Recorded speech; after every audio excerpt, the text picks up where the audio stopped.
días, bienvenido. Estimada secretaria, si hay cuenta, por favor. Voy a dar cuenta de los reemplazos para esta sesión. El diputado don Boris Barrera por la diputada Cinta Daniela Serrano y el diputado Gastón Formiolenbro por el diputado don Fernando Borges. Igualmente, los oficios llegados. La Asociación de Bancos e Instituciones Financieras de Chile informa referente a las cifras de la banca a junio 2025. Entre sus conclusiones destaca la siguiente: crédito se mantiene en terreno negativo. El programa de subsidio el dividendo hipotecario registra un importante dinamismo en sus primeras semanas de operación. Morosidad de la cartera continúa ajustándose a sus patrones históricos. Eso es lo fundamental que destaca el propio informe. Y solicitud de audiencia de don Pablo Tivelli, profesor titular de la Pontificia Universidad Católica de Chile, para exponer los resultados de una investigación sobre el reavalúo de bienes raíces no agrícolas de 2022, que deja en evidencia unos resultados difíciles de explicar y que sería bueno fueran evitados en el reavalúo 2026. Adjunta un documento de desvaríos sobre la contribución de bienes raíces, un análisis crítico, que lo podemos también compartir en el WhatsApp. Igualmente, el Servicio de Impuestos Internos informa sobre las fiscalizaciones realizadas a peluquería y barbería. Esto lo preguntó la comisión a un tiempo atrás, a nivel comunal y regional, incluyendo en dicho informe la cantidad de fiscalizaciones realizadas, el porcentaje de establecimientos con situación tributaria al día, las principales irregularidades detectadas y las acciones correctivas o sanciones aplicadas correspondientes al periodo 1 de abril al 30 de junio de 2025, y la Contraloría General de la República, oficio reservado, de conformidad a la Ley de Presupuesto del Sector Público el año 2025, la glosa 03, partida 04, informa sobre el control del gasto reservado de la Ley 19.863. Eso, presidente, y lo demás en cumplimiento de la Ley de Presupuesto, de acuerdo a los plazos que han ido pasando. Bien, Y dígame, dígame. Encienda su micrófono.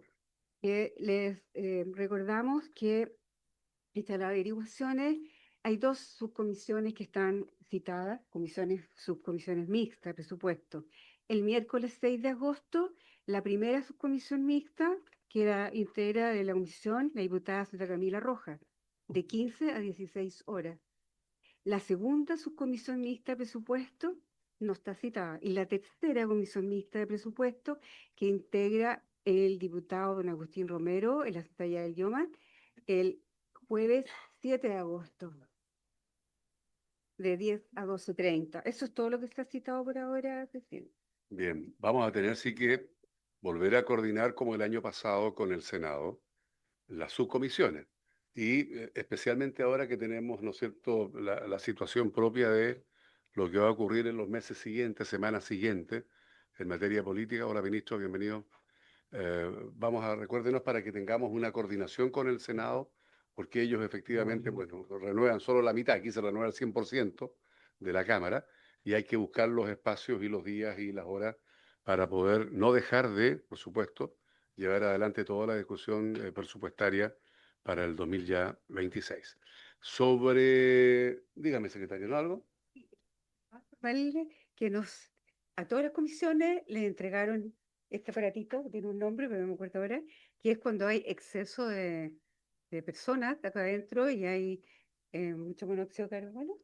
Será tocado una campanita y hay que levantar, por lo menos dejar que el público salga. Ya, Sí, ya, ya, para que no le llame la atención. ya, bien. ¿Y quién?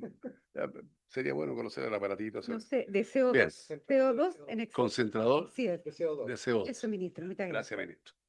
Bien, sobre la cuenta, estimada colega, bienvenida a la comisión. Tiene la palabra. Muchas gracias, presidente. Pásala. Disculpa, es que llegué un poco tarde. Quería saber si habían dado cuenta del reemplazo del diputado Boris Barrera por quien Sí, hablo. por supuesto, sí. Muchas gracias. Gracias. Bien, el diputado Mellado, sobre la cuenta. Dos cosas de la cuenta. Una, sería bueno oficiar a todas las subcomisiones, porque empezamos agosto y tenemos que ver la ejecución presupuestaria.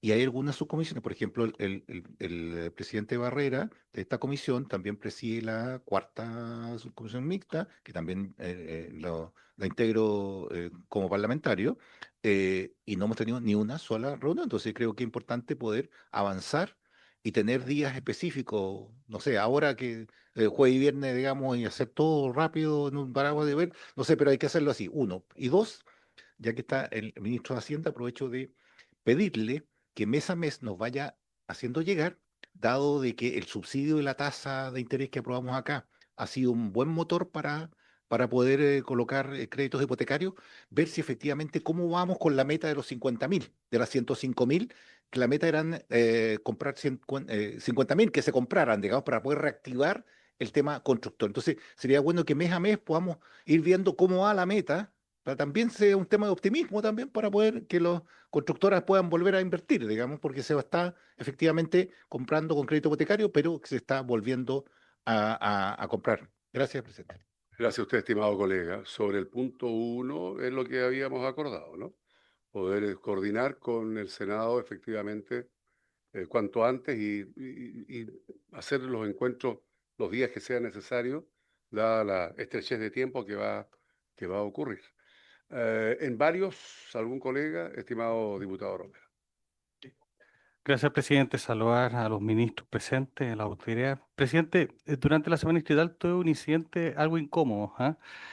Que me preguntaron en relación al tema de la renuncia del director de impuestos internos, ¿ya? Entonces, obviamente que siempre dicen, bueno, ¿y ustedes qué hacen para que estas cosas no pasen? Bueno, le dijimos, bueno, hablamos con el gobierno finalmente le pidió la renuncia. Sí, pero me dijo, pero usted no sabe si le pidieron la renuncia voluntaria o no voluntaria. Me le dije, bueno, ¿cuál es la diferencia? No, pues hay una diferencia. Si la renuncia se la piden no voluntaria, me dijo una persona, el director de impuestos internos le pagarían los sueldos de todos los meses hasta completar su periodo.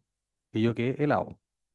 Entonces, por eso quería preguntar por su intermedio, presidente, al ministro, si eso es así o cómo le pidieron la renuncia, si es una renuncia voluntaria o no voluntaria, y si es efectivo que tenga ese tipo de indemnización. O sea, que si en el fondo, claro, él dejó el cargo y se le pagaron los sueldos hasta que terminó el periodo, sería una cosa bien extraña, pero no sé si es así o no. Yo me gustaría preguntarle al ministro. Gracias. Bien, gracias, diputado Romero. ¿Alguna otra palabra en temas varios? No hay más palabras. Muy bien, vamos a entrar entonces a la orden del día. Vamos a darle la bienvenida a la directora de presupuestos, bienvenida al ministro de Hacienda, al ministro de Educación, al subsecretario. Bienvenidas y bienvenidos. Con el objeto de recibir la opinión del ministro de Hacienda y la Dirección de Presupuesto respecto del informe análisis preliminar sobre el nuevo instrumento de financiamiento público para la educación superior, FES, presentado en sesión ordinaria el miércoles 23 de julio del 2025 por el Consejo Fiscal Autónomo. Están invitados las autoridades que ya he mencionado y le damos la palabra al ministro de Hacienda, que además, si estima poder responder, ¿no es cierto?, antes de hacer uso de la palabra sobre el tema que los convoca, las consultas que han hecho los colegas. Sí, gracias, presidente. A ver, de los temas que se plantearon, hay algunos que lo estoy preguntando, pero en el caso del subsidio de la tasa hipotecaria, sin perjuicio de informar mensualmente, como sugiere el diputado Mellado por su intermedio, presidente, el último dato que tenemos, que es de inicios de la semana pasada, es de que ya a esa altura estaban solicitados cerca de 3.000 subsidios de los 10.000 que fueron adjudicados en la licitación. Todo eso en menos de 2 semanas. ¿Ah? Por esa razón, nosotros estimamos que ese límite o ese cupo de 10.000 probablemente se cope en las próximas 2 semanas o en el curso del mes de agosto. Y ahí hay que tener claro de que la ley dejó para esos casos la posibilidad de que una vez agotados los cupos de una primera de cada licitación, se pueden seguir asignando cupos por ventanilla en la medida que haya demanda en las mismas condiciones. Así que por lo menos el comienzo ha sido bien auspicioso, probablemente en un rato más me va a llegar el dato más actualizado. Y respecto del tema del director de impuestos internos, em,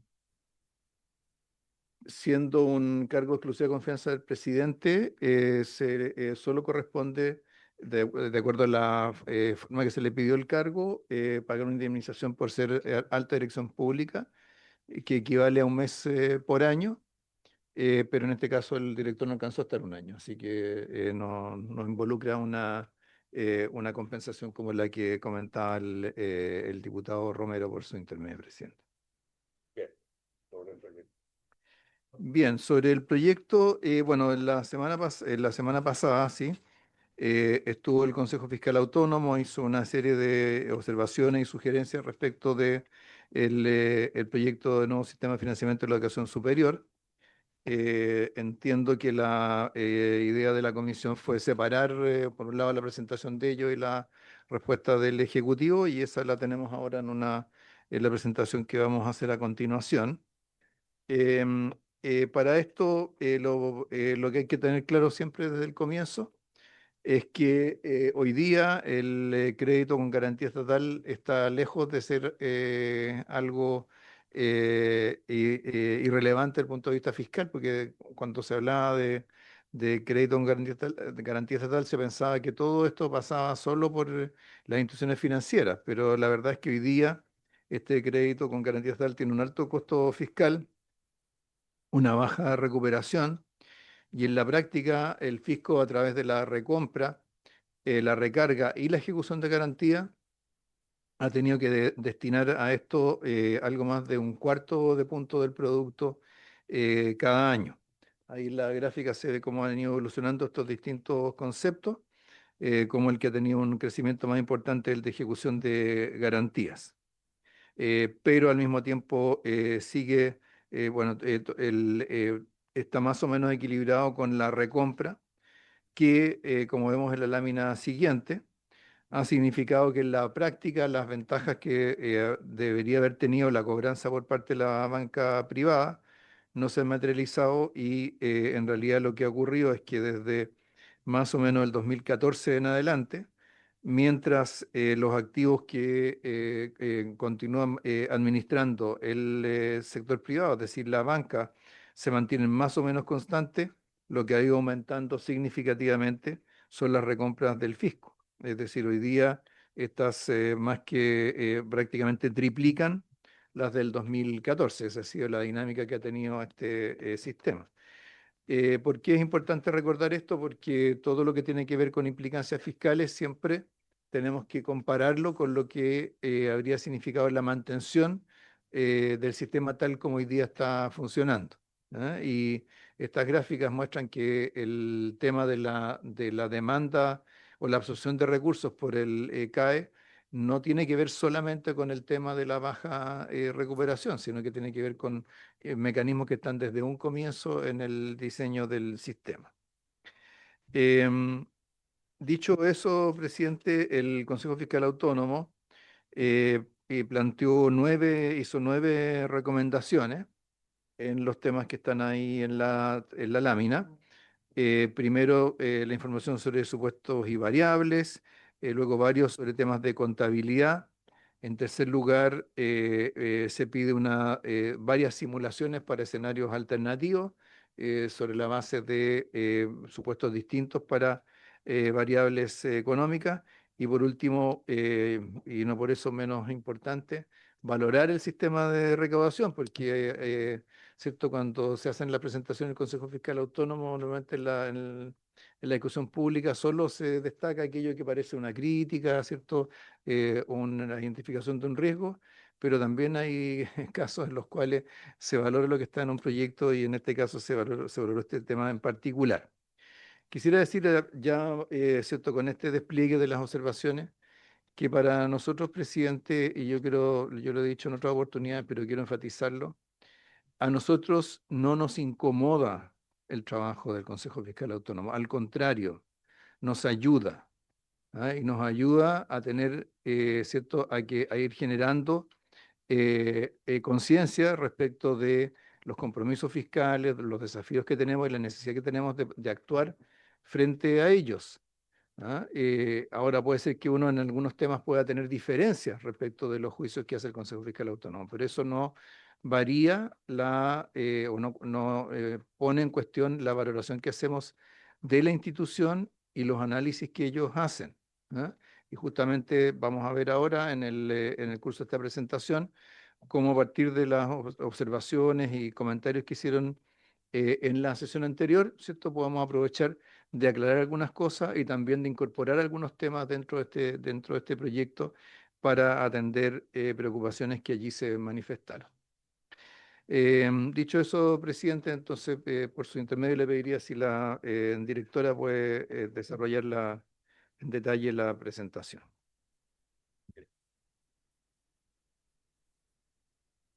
Muchas gracias, presidente. Saludar también a los diputados y diputadas presentes en esta ocasión.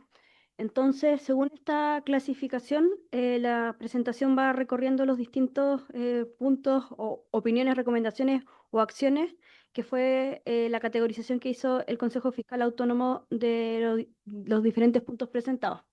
Entonces, para el primero, el Consejo, ¿qué fue lo que nos dijo el Consejo Fiscal Autónomo en la presentación? Es que considera pertinente que los informes financieros asociados a este proyecto de ley no solamente se incluyan los montos asociados en dinero, sino que agregar también otra información sobre variables sobre las cuales se basan tales proyecciones, principalmente en términos de las estimaciones de beneficiarios involucrados.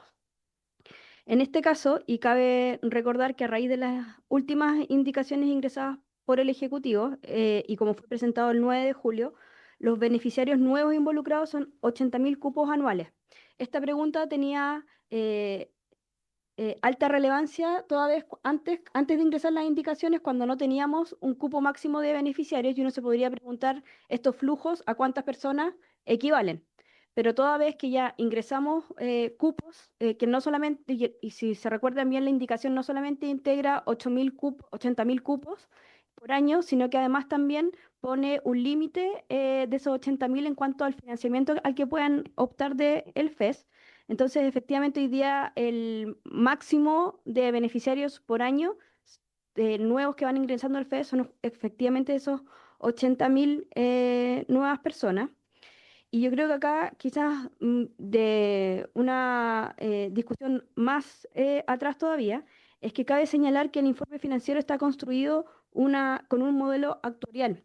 ¿Qué significa eso? Es que lo relevante para estimar los efectos y los costos no son los promedios, que es lo que el Consejo Fiscal nos pedía en su presentación, sino que las distribuciones de cada uno de los casos.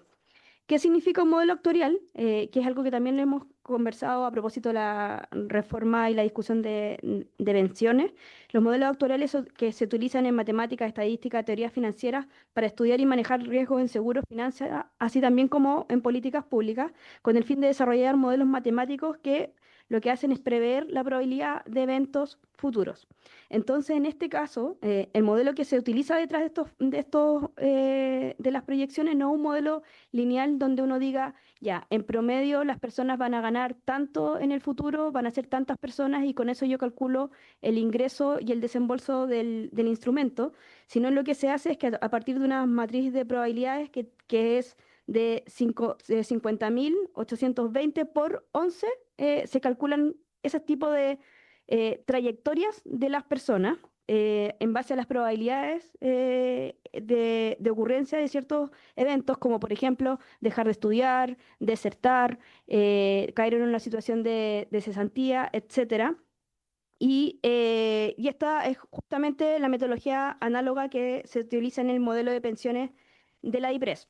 Por eso, si ustedes bien recuerdan, y esto es importante porque en la sesión del 7 de mayo y en las siguientes secciones, nosotros hemos presentado una lámina similar a esta, donde se muestra cuál es ese modelo, cuáles son esos modelos matemáticos que dan cuenta del modelo tanto de ingresos como desembolsos asociados al FES. Entonces tenemos que, en el caso de, primero se simulan las trayectorias estudiantiles de los distintos beneficiarios, o sea, si son estudiantes, no son estudiantes, si en el periodo, en un periodo, luego si en el periodo siguiente siguen estudiando, no siguen estudiando, cómo se determinan esas trayectorias a través de probabilidades observadas. Si luego ese estudiante se transforma en desertor o si se transforma en titulado. Y lo mismo después para calcular los ingresos futuros. O sea, si se cotiza, no se cotiza en el año T, si se cotiza o no se cotiza en el año T más 1. Y luego, en función de la edad, el sexo, si cotizó o no cotizó y el perfil de ingreso, uno va sacando trayectorias para cada año y para cada año siguiente por generación y cuánto es lo que se recupera. Estas simulaciones, si bien el informe financiero está al año 10, en el documento adjunto, que también lo hemos señalado en un par de ocasiones, o en varias ocasiones en esta comisión, tiene proyecciones hasta el 2100. Entonces, si bien el informe financiero, por un tema quizás de economía del informe financiero, se presenta hasta el año 10, donde también la transición es más relevante y uno ve más movimiento y luego el sistema entra más bien en régimen. Pero si uno quisiera ver qué pasa hasta el 2100, efectivamente están estos documentos anexos. Con todo, igual en esta presentación, y también se hará llegar al Consejo Fiscal Autónomo, uno puede calcular de estas variadas trayectorias promedios, pero hay que tener cuidado con estos promedios porque no representan, lo que hace el informe financiero no es multiplicar el promedio, por ejemplo, el promedio salarial por la cantidad de personas, sino que lo que trabaja es con distribuciones y probabilidades de ocurrencia. Entonces, en la siguiente lámina, que, bueno, no se alcanza a apreciar el detalle, pero es lo que está en la presentación que entiendo que tienen y también en lo enviado al CFA, están los promedios tanto de ingresos por persona, los usuarios promedios, si bien van entrando 8.000, 80.000 máximo al año, eso va acumulando personas en el sistema, el arancel regulado promedio también, la flexibilidad la flexibilidad promedio a la que acceden estos 80.000 cupos, los gastos en renovante de las becas, porque acá también el proyecto de ley innova en materia de las becas. También cuántas personas están en etapa de pago en cada uno de los años, los ingresos mensuales de que esas personas van a tener en cada una de esas etapas de pago, cuánto sería la tasa de contribución promedio que tendrían. También además el modelo tiene un ajuste por ingreso de honorarios que eventualmente no están en la base de datos que hoy día tenemos, pero se hace una hipótesis sobre aquellos. Entonces, esto es para decir que primero el proyecto no funciona o no, el modelo no está en función de promedios, en el sentido de que trabaja con distribuciones y probabilidades de ocurrencia, pero aún así ponemos a disposición los promedios de las variables relevantes por año, pero con esa salvedad para que uno no haga el ejercicio de multiplicar eso, ocupar eso directamente porque, de nuevo, el modelo trabaja de otra manera. Luego, con respecto a la actual imputación presupuestaria contable del crédito con garantía estatal, o sea, tal como está hoy día, y del modelo de financiamiento futuro propuesto en este proyecto de ley, tenemos tres observaciones o recomendaciones, acciones por realizar del CFA. Primero, que para que la eliminación de la recarga implique una disminución del gasto sobre la línea, como lo estima DIPRES en el informe financiero, es crucial que a partir de la ley de presupuesto del año 2026 los montos desembolsados por este concepto pasen a regirse como gastos sobre la línea. La segunda observación es que los cobros del crédito con aval del Estado no deberían ser considerados como ingresos del sistema actual, puesto que implican entrada de un activo caja junto a la disminución de otro activo, es decir, deberían considerarse como una operación bajo la línea. Luego se debería establecer una tasa de recuperación estimada de los flujos comprometidos mediante una metodología definida, ya que si esta fuese inferior al 100%, aún considerándose como un activo, existiría potencialmente un componente de subsidio que debería registrarse sobre la línea. Esta aseveración lo hacen en función del próximo sistema, no del actual. Dado esto, el Consejo sugiere establecer una instancia de coordinación con organismos pertinentes para determinar con claridad la naturaleza fiscal del instrumento y las normas apropiadas por aquello. Estas tres opiniones del Consejo Fiscal Autónomo, que son tanto para el actual sistema como para el futuro, están referidas a lo que se considera sobre y bajo la línea, que también es algo que ha estado presente en esta discusión, y también el informe financiero se presenta con los efectos sobre la línea y bajo la línea, pero es fundamental entender también qué significa esto y por qué es relevante. Según el Manual de Estadísticas de Finanzas Públicas del FMI, que es el estándar por los cuales se rigen los países en materia de clasificación contable de sus finanzas públicas para poder hacerlas comparables, en las transacciones bajo la línea corresponden a operaciones de financiamiento que no afectan el patrimonio neto del gobierno central. Esto significa principalmente activos financieros y pasivos que van bajo la línea, y las transacciones sobre la línea refieren a los gastos corrientes y de capital que afectan el patrimonio neto del gobierno central. Principalmente nosotros en el presupuesto siempre discutimos las variaciones que existen en los presupuestos sobre la línea.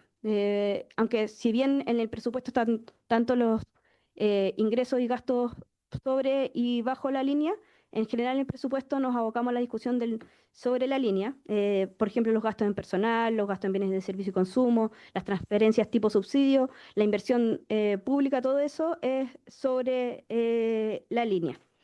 Y efectivamente, durante también el último año se ha hecho un esfuerzo especial por definir, describir y analizar los movimientos bajo la línea que han estado en un nivel secundario de discusión pública, y es por eso que a partir del 2025 no solamente en los informes presupuestarios tenemos los informes mensuales de ejecución presupuestaria, tenemos la información de los movimientos de transacciones bajo la línea, sino que también hicimos un estudio sobre aquello. Eso era como quizás una noción más general para ver ahora qué pasa en particular con la actual imputación del crédito con garantía estatal.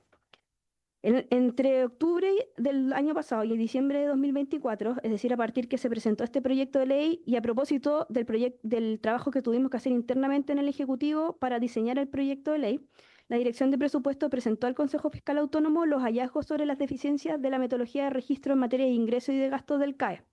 Estas se venían aplicando sin modificaciones desde el año 2012. Esto es importante porque efectivamente nosotros compartimos el diagnóstico del Consejo Fiscal Autónomo, y no solamente lo compartimos, sino que cuando se presentó el proyecto de ley se lo fuimos a presentar al Consejo Fiscal Autónomo, porque era parte también esencial para conocer y reconocer los verdaderos gastos que tiene hoy día el sistema de crédito con garantía estatal. Lo anterior lo presentamos en la Comisión de Educación de la Cámara de Diputados y Diputadas, cuando se discutió ya, y además también en la sesión del 7 de mayo, en la lámina 12 de esta comisión. Y se hizo énfasis que la actual imputación, tal como también lo dice el Consejo Fiscal Autónomo, subestima el impacto en el balance fiscal, porque hay parte que es principalmente la recompra, que se imputa fiscalmente, presupuestariamente bajo la línea, es decir, no afecta al balance efectivo cuando debería estar sobre la línea, pues se trata de un subsidio, se paga más que el valor que tiene el crédito, y por eso debería estar sobre la línea, ser un subsidio y por ende afectar al balance efectivo y estructural. Es por eso, desde noviembre del 2024, la DIPRES, y en coordinación con la Tesorería General de la República, la Contraloría General de la República, comenzó una agenda de trabajo para mejorar la contabilización en torno a los temas señalados por el CFA y otros temas que deben abordarse. No solamente el trabajo que tenemos con Tesorería y Contraloría se acota a los temas que el CFA ha levantado, sino que además también hemos hecho un trabajo sobre los pasivos contingentes del crédito con aval del Estado. ¿Por qué con la Tesorería y la Contraloría? Porque finalmente la clasificación presupuestaria habla con el libro de contabilidad también que lleva la Tesorería, y luego con el balance general que lleva la Contraloría General de la República año a año. Entonces tenemos que, dada la magnitud de recursos y por el tiempo que esta imputación presupuestaria se ha dado de esta manera, había un trabajo más grande, incluso que tiene connotaciones de infraestructura tecnológica en cómo se reportan las cuentas. Esto por eso para nosotros era tan importante que esto fuese explícito en el informe financiero y así también en nuestras presentaciones, y por eso señalamos las correcciones de contabilidad asociadas. ¿Y cuáles son esas? Es la aplicación de esas de las correcciones de contabilidad. Por el lado de los ingresos primero, y el diagnóstico es un poco más amplio de lo diagnosticado por el CFA, el diagnóstico que tenemos como ejecutivo. Por una parte, habían ingresos que estaban duplicados sobre y bajo la línea, y una segunda parte era que los ingresos del CAE sobre la línea se imputaban en dos lugares distintos, una parte la positiva, o sea, todo lo que se debía en teoría recuperar, y otra parte lo que se debía recuperar pero no se recuperaba como una pérdida, no es una pérdida tributaria pero propiamente tal, pero se imputaba en menores ingresos tributarios. Entonces, en una cuenta en particular que se llama fluctuación de deudores, en la tabla se podía ver que si bien la fluctuación de deudores es una cuenta presupuestaria que siempre existía, que no solamente estaban los deudores CAE, sino que también habían otros tipos de deudores en esa cuenta. Si observan, en los primeros años del CAE, hasta el 2015, el nivel de fluctuación de deudores CAE era relativamente pequeño, o sea, llegaba a 20.000 millones de pesos. Luego aumenta de manera importante entre el 2016 y el 2019, más de 150.000 millones de pesos. El 2020, por razones de la pandemia probablemente, esta cae, pero luego del 2021 en adelante, y en particular el 2024, tiene un aumento importante de estos deudores. ¿Y qué hace esto? Es que al estar imputado en una cuenta tributaria, castiga los ingresos tributarios con pérdidas de ingresos que no son propiamente tributarios. Entonces también distorsiona la cuenta presupuestaria de los ingresos tributarios. Por eso, nosotros con la Contraloría y en particular con la Tesorería hicimos un trabajo y a partir de mayo, del informe de ejecución de mayo, y así también lo explicamos mucho más largo en el informe de finanzas públicas del primer trimestre del 2025, hicimos el cambio de esto de manera de aislar los deudores del CAE en otra cuenta separada con otros ingresos, y así poder trabajar de manera, o sea, primero terminar con la distorsión que causaban los ingresos tributarios y segundo llevarlos al Tesoro Público. Y hoy día con la Contraloría estamos trabajando la manera de poder darle un tratamiento permanente a nivel de contabilidad fiscal del balance general, no del balance efectivo de año a año, no solamente del balance efectivo, perdón, sino que del balance general que hace la Contraloría. Entonces, en términos de ingresos hemos avanzado y tenemos que seguir avanzando, pero para tranquilidad del informe financiero, todo esto lo explica y reconoce que en el nuevo FES los ingresos efectivamente son bajo la línea. Luego, en el caso de la recompra, lo que tenemos es que nosotros habíamos visto que tanto la recarga y la recompra hoy día están bajo la línea y subestiman el impacto que tiene en la contabilidad o en el balance fiscal. Esto lo revisamos también en una lámina especial, que es esta misma lámina que está acá en presentaciones anteriores, donde mostrábamos cuánto era la proyección de los desembolsos actuales del año 1 al año 10, tanto el desembolso bajo la línea como el desembolso sobre la línea. Entonces, si se observa, el sobre la línea es bastante pequeño, pero cuando revisamos cuál es el desembolso sobre la línea, con la correcta imputación, es bastante más alta. Entonces, todo eso, la diferencia que uno observa entre la línea más celeste del cómo se imputa actualmente y cómo debería imputarse, todas esas diferencias en esas dos líneas, en realidad es menor déficit, menor balance efectivo, o sea, es mayor déficit fiscal. Que hoy día, como ha estado desde el año 2012 reflejado en las cuentas presupuestarias, eso ha sido subestimado y esto se lo presentamos al Consejo Fiscal Autónomo en octubre del 2024 y dado que ya está ingresada la ley de presupuesto 2025, el compromiso era el año 2026 empezar a reflejar esto. Esto tiene una consecuencia porque, de nuevo, va a empeorar el balance fiscal, pero a la vez también vamos a tener que hacer la corrección hacia atrás en términos del índice de balance estructural. Y por último, algo que quizás no fue relevado por el Consejo Fiscal Autónomo, pero para ver la completitud de los trabajos que se han hecho con respecto al crédito con garantía estatal, nosotros desde la Dirección de Presupuestos se publica cada año un informe de pasivos contingentes. Y este año también hicimos una mejora a ese informe donde la información de recuperaciones y garantías pagadas del crédito no se descontaban del stock total que teníamos. Entonces, obviamente siempre teníamos como una cartera al alza con respecto a las garantías por ejecutarse en el futuro, y eso también se corrigió ahora y lo tenemos a partir de marzo de este año. Eso para decir que sobre las imputaciones presupuestarias y contables de crédito con garantía estatal, con el CFA compartimos el diagnóstico y hemos trabajado en ese diagnóstico. El CFA también conoce esa agenda porque se la hemos presentado en más de alguna ocasión. Durante este año íbamos en los tiempos de implementación de esa agenda. Ahora la segunda parte sobre los comentarios que tenía el CFA sobre el futuro sistema de financiamiento y la imputación presupuestaria contable como yo les comentaba, y esto tiene que ver con una discusión que también hemos tenido en esta comisión, que cuál es la naturaleza del instrumento, si no es un crédito, si no es un préstamo, si no es un impuesto, cuál es la naturaleza de este instrumento. Entonces el CFA nos pide que se clarifique por qué nosotros llevamos esto abajo la línea.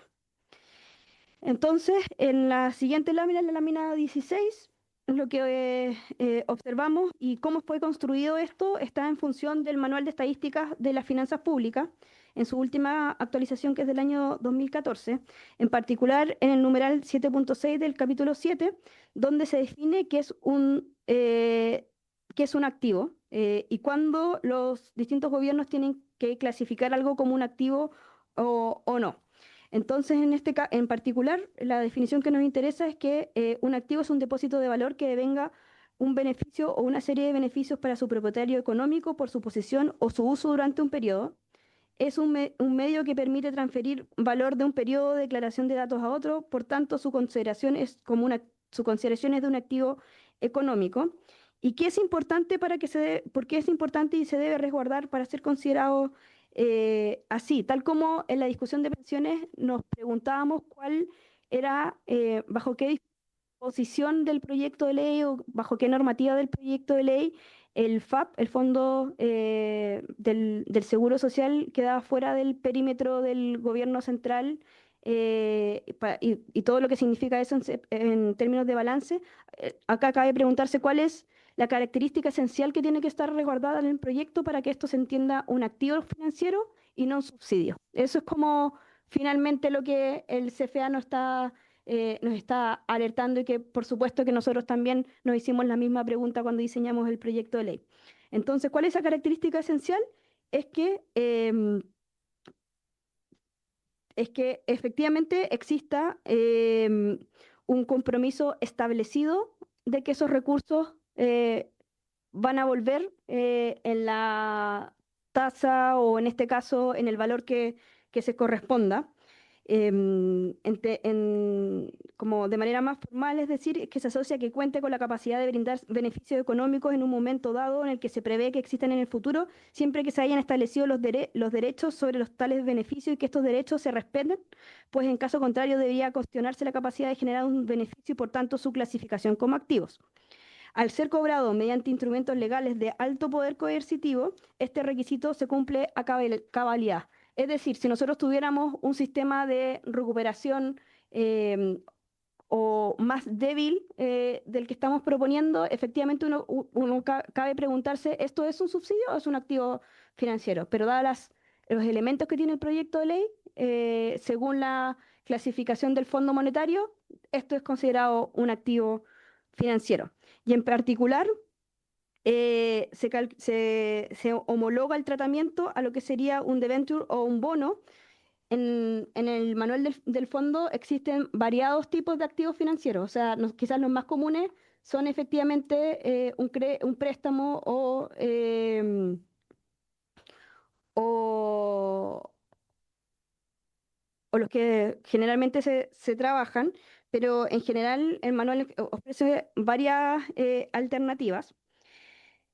Entonces, ¿qué es lo que se tiene que hacer presupuestariamente? Se refleja la compra de un activo que generará ingresos futuros en el subtítulo 30, en el ítem 01004, específicamente como una adquisición de activos financieros. Y mientras la recuperación de ese saldo invertido, es decir, la contribución que realicen los estudiantes, se clasifica como una venta de activos financieros en el subtítulo 11. Esto también está acá el ítem, eventualmente también se puede crear una asignación directamente para aquello. Y de acuerdo al DL 1263, la Dirección de Presupuesto es el organismo encargado de la correcta imputación presupuestaria. Entonces aquí, de nuevo, la pregunta que ponía el CFA en su presentación es exactamente la misma que nosotros tuvimos al momento de diseñar el proyecto de ley, y por eso la capacidad del sistema en la recuperación y el poder coercitivo que tenga sobre esa recuperación es muy importante para poder seguir clasificándolo como un activo financiero. Sobre el mecanismo de cobranza, la opinión o la recomendación o la acción a realizar por el Consejo Fiscal Autónomo es que valora el mecanismo de cobranza propuesto en el proyecto y considera que puede reducir el riesgo de incobrabilidades y su consecuente impacto fiscal negativo, tal como se ha observado en el crédito con aval del Estado. Nosotros, obviamente, y ya lo decía el ministro, valoramos que se haya valorado esa arista del proyecto. Creemos que es más eficiente porque hace uso de la capacidad instalada del sistema tributario para efectuar retenciones y liquidaciones en la operación renta. Es más fácil para los egresados, y además también quizás algo que se conoce menos del proyecto de ley, pero que también está para votación, es que elimina resquicios. En el caso de las sociedades de profesionales, agrega una renta imputada de la sociedad a las rentas del trabajo o autónomas. Y por último, la parte de las sensibilizaciones y los ejercicios que se nos pidió sobre escenarios alternativos o sensibilizaciones del mismo informe financiero. Primero, se nos preguntó sobre el crecimiento de los salarios para simular escenarios con crecimiento real anual del 1, del 1,5, del 2,5 y el 3. Pero acá hay algo importante, que en la presentación del CFA se señala que el supuesto que tenía la proyección era un crecimiento real de los salarios de un 2%. Eso es incorrecto. Es incorrecto que el supuesto haya sido eso, y tal como se ha presentado en las distintas instancias, en particular el informe que explica en detalle el modelo de proyección de los futuros ingresos de las personas que acceden al FES.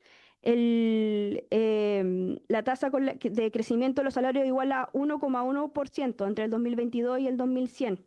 Es decir, no es correcto que sea del 2%, y por ende los escenarios que nos está pidiendo simular el CFA son escenarios más conservadores desde el punto de vista fiscal que lo que ya está en el proyecto, toda vez que la tasa era de 1,1% de crecimiento salarial y no del 2%. Luego, en términos de la tasa de informalidad, se solicitará a la DIPRES simular el impacto que tendría sobre el nivel de recaudación que el porcentaje de informalidad sobre la tasa de ocupación de los graduados sea un punto porcentual mayor de lo esperado. Entonces, lo que hacemos es efectivamente calcular qué pasa si los contribuyentes efectivos son igual, se simula una caída de los contribuyentes efectivos igual a 1%, tal como lo pidió el Consejo Fiscal Autónomo del total de personas en etapa de pago. Esto para simular qué pasa si hay un punto más de informalidad. Y aquí en la tabla se muestra cómo son las caídas de los ingresos. Obviamente que los primeros años, dado que no hay tantos ingresos en el sistema, es menor la caída, y va aumentando hacia el año 10. Además, también cuánto significa ese 1% en términos de nuevos informales en el sistema y que el sistema en el fondo pierde esos ingresos. En realidad, y acá también hay un supuesto, porque uno pudiese esperar que los quintiles con mayor informalidad son los quintiles más bajos, que no son los usuarios necesariamente del FES. Pero en este caso estamos simulando que la informalidad se distribuye igual entre todos los quintiles, lo cual también es un supuesto conservador porque probablemente un porcentaje más de informalidad pegaría en los quintiles más bajos que no son usuarios del FES, pero estamos haciendo como si le afectara a todos. Entonces, si llevamos esta misma tabla de cuáles son estos efectos sobre el informe financiero en la siguiente lámina, tenemos el informe financiero, el último que presentamos, el informe financiero número 136 más de las indicaciones. ¿Y qué pasa si le agregamos un punto más de informalidad? Como cambian los números, observamos que, acuérdense que acá siempre los negativos son ahorros fiscales. Entonces, efectivamente hay un menor ahorro fiscal, pero del orden, si vemos en el del año 10, por ejemplo, menos 9.000 millones de pesos que se deja ahorrar. O sea, el sistema sigue siendo sostenible, pero ahorra menos de lo que ahorra con respecto al contrafactual, porque siempre hay que acordarse que hoy día el sistema actual tiene un costo bastante elevado. Entonces, efectivamente hay un cambio, pero es más bien marginal con respecto a los montos que maneja el FES. Luego teníamos otra sensibilización pedida por el Consejo Fiscal Autónomo, donde se pide evaluar qué pasaría si la institución que hoy no están en gratuidad, ya sea porque no cumplen requisitos o porque cumpliendo los requisitos no han estado interesadas en ingresan al sistema. El costo total de aquello es de 60.000 millones de pesos anuales. Esto solamente considera a las personas con caracterización socioeconómica vigente, no considera las becas que se ahorran, pues estas ya están consideradas dentro del informe financiero. Este es el costo si es que solamente las instituciones que cumplen los requisitos ingresan a gratuidad. Ahora, si todas, independientes si cumplen o no los requisitos, entran a gratuidad, el costo es de 100.000 millones de pesos anuales. Además, también acá se produce un efecto que si entras a la gratuidad, entonces por otra parte también en términos del FES hay menos demanda por el FES. Entonces, si bien los efectos sobre y bajo la línea son distintos, aún así hay un efecto financiero que se produce entre los mayores o sea, entre quienes ingresan a gratuidad versus los que dejan de pedir el FES. Entonces, si acá hay una evaluación de un riesgo fiscal que también nosotros, de nuevo, compartimos con el CFA y por eso también hemos propuesto dentro del proyecto de ley contención al crecimiento de la gratuidad, desplazando los gatillos de gratuidad para los quintiles superiores, pero también se podría, por ejemplo, pensar en una cláusula moratoria para el ingreso de nuevas instituciones en gratuidad. Eso también podría ser parte de la discusión. Sin embargo, también el proyecto ya incluye contención de gratuidad. Nosotros acá también dijimos cuál es el impacto fiscal de aquello, y en la página 23 uno puede encontrar el costo de gratuidad si que entran las 8 instituciones que cumpliendo los requisitos no han entrado a gratuidad, o el costo que esto tiene de todas las instituciones que ingresarían a gratuidad. ¿Y qué significa eso también como pérdida de ingresos en todas las instituciones? En la página 24 se encuentra lo mismo, pero ahora a nivel de informe financiero, o sea, cómo cambia el informe financiero con esta nueva estimación, tanto haciendo los supuestos de ingresos por instituciones en función de el informe financiero, que es el último ya presentado, donde también se observa que sigue un ahorro, aunque este ahorro es menor. Y por último, tenemos la sensibilización con respecto al comportamiento de las personas o la autoexclusión que podría existir de parte de personas de mayor ingreso que podrían optar no ingresar al FES porque tendrían que pagar un monto o tendrían que devolver más al sistema de lo que costó su carrera. En particular, el CFA lo que nos pide es estimar el efecto sobre la recaudación del FES, que implicaría una menor participación de los beneficiarios que, conforme al diseño actual, aportarían entre 1,5 y 3,5 veces el monto del valor vigente del arancel regulado y de los derechos de matrícula. ¿Qué hacemos acá? Simulamos que todas las personas del quinto quintil no ingresan, que por ende podrían eventualmente acceder a otros mecanismos de financiamiento, no acceden al FES, o sea, es la persona de quinto quintil que además también aportarían, según la simulación, más de 1,5 veces el monto del valor vigente del arancel regulado. Es decir, a esas personas no las consideramos en la simulación, haciendo de así nos encargamos que las personas que podrían aportar más, eventualmente, pero que además tendrían que pagar más por cómo funcionan, las eliminamos de la muestra. Y esto tiene un efecto neto, y esto obviamente es un escenario extremo, em, pero acá tenemos que el efecto neto de estas personas es que efectivamente hay un aumento del costo del proyecto, un menor ahorro. En la lámina 26 queda claro esto. Tenemos en la primera línea de la tabla los costos actuales del proyecto, o que en este caso son los ahorros actuales del proyecto, y cómo cambiarían los ahorros con estas personas excluidas del sistema. Entonces, dado que las personas si bien existen personas que pagan más de 1,5 veces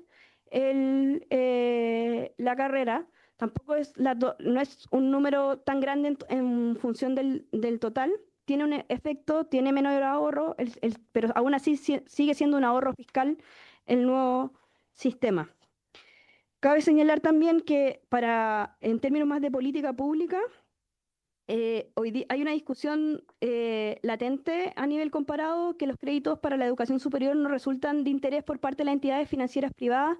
Y esto se han hecho estudios asociados. Entonces, no es que también si una persona, o sea, una persona que va a decidir autoexcluirse del FES, tampoco quizás es un escenario tan realista toda vez que tampoco existe una oferta, además del FES, donde le sea más razonable económicamente hablando apostar, como por ejemplo puede ser un crédito, un crédito de la banca, y lo que hace es la tabla aquí es comparar cuántas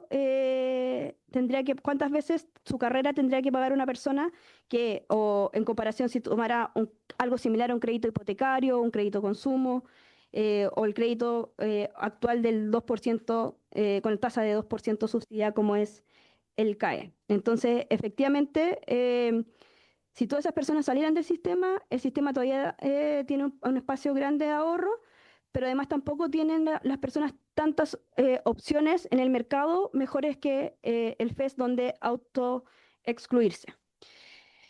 Y finalmente, si bien nos fue propuesto por el Consejo Fiscal Autónomo, y creo que esto es súper importante porque sí ha estado en la discusión que hemos tenido acá en la comisión y sobre todo en la mesa técnica con los asesores, es simular el impacto de distintas tasas de uso sobre la sostenibilidad del sistema. Y eso nosotros lo trabajamos con los asesores, hicimos distintos escenarios de cómo cambian tanto los beneficiarios como también si en un escenario de alta demanda, cómo cambiarían, por ejemplo, los flujos actuales del proyecto. Y efectivamente hay menor ahorro de manera, o sea, se reduce el ahorro de manera importante, casi a un tercio.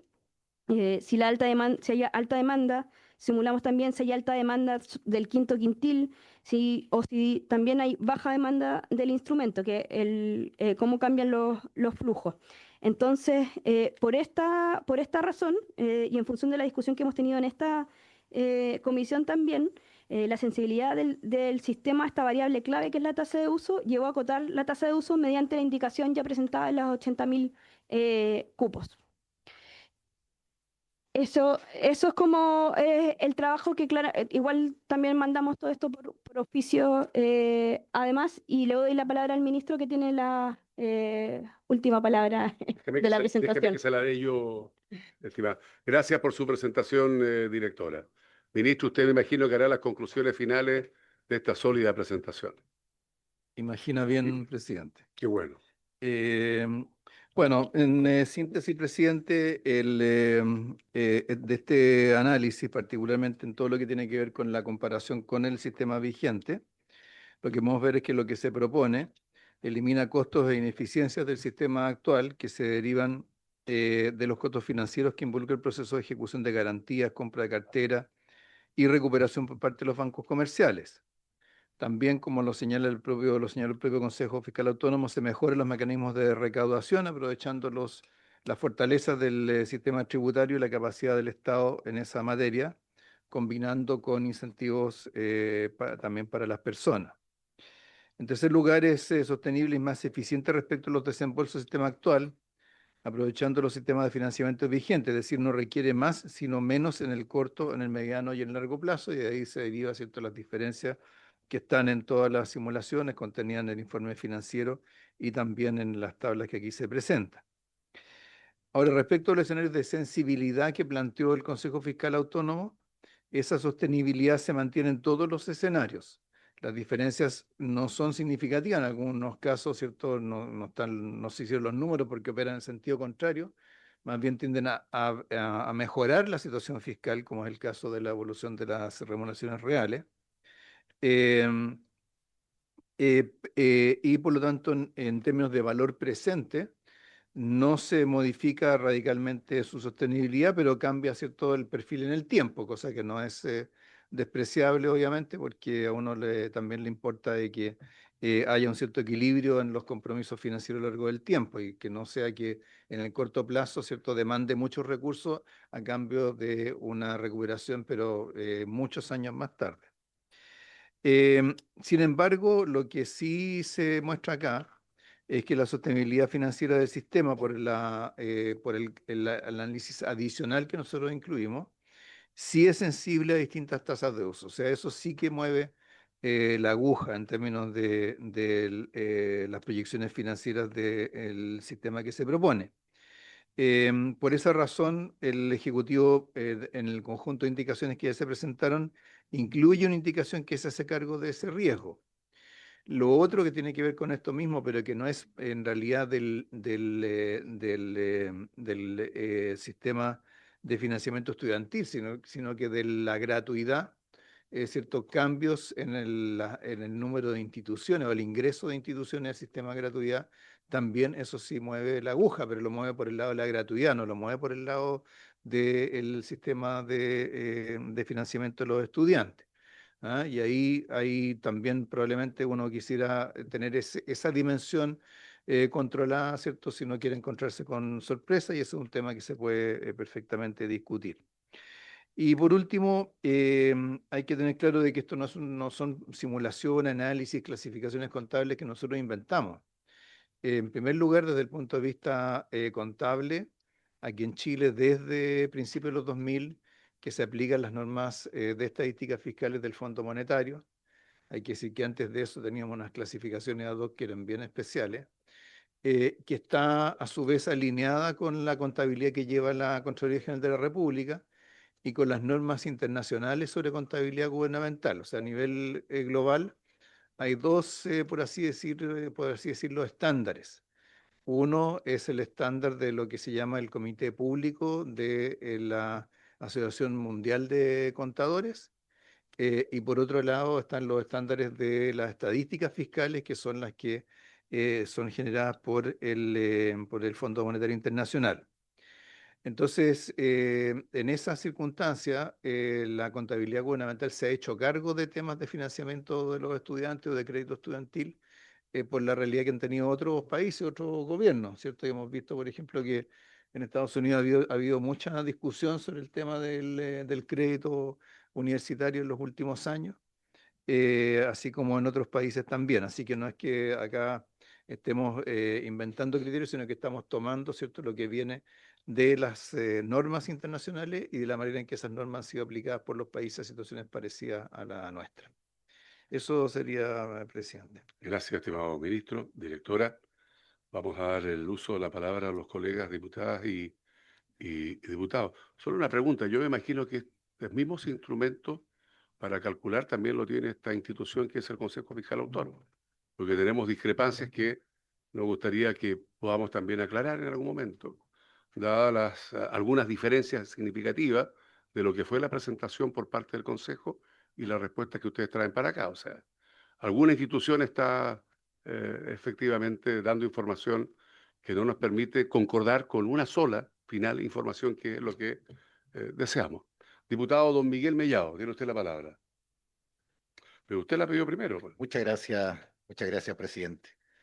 Sí, yo te diría que hay que estudiar primero en profundidad este informe. Fue bastante rápido la alocución de la directora, hay que estudiarlo, pero lo más importante, hay que estudiar por parte del Consejo Fiscal Autónomo las respuestas que le están haciendo llegar, porque acuérdense que el informe era un análisis preliminar, decían ahí, sobre los nuevos instrumentos. Por lo tanto, esperamos ahora el informe final del Consejo Fiscal Autónomo con las respuestas. Pero dicho esto, también quiero decir que yo oficié a la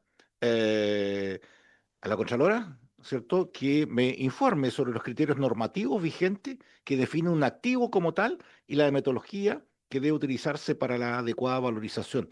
También porque ella es que nos pueda decir eso. Pero dicho esto, aquí hay un tema que me preocupa, porque aquí hablamos en la página 22 de la gratuidad, ¿cierto?, que no tiene límite, ¿ya?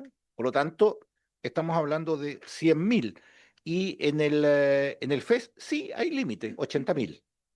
Entonces, yo creo que ahí estamos mezclando peras con manzanas.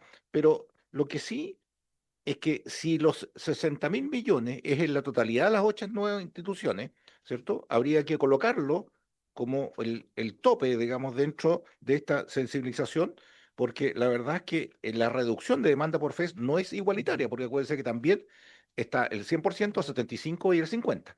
Por lo tanto, tampoco podemos sensibilizar de que efectivamente todo lo que entra a gratuidad, efectivamente se va a ahorrar completamente al 100% del FES, porque a lo mejor no es al 75 ni, o sea, perdón, no es al 100, a lo mejor al 75 o al 50.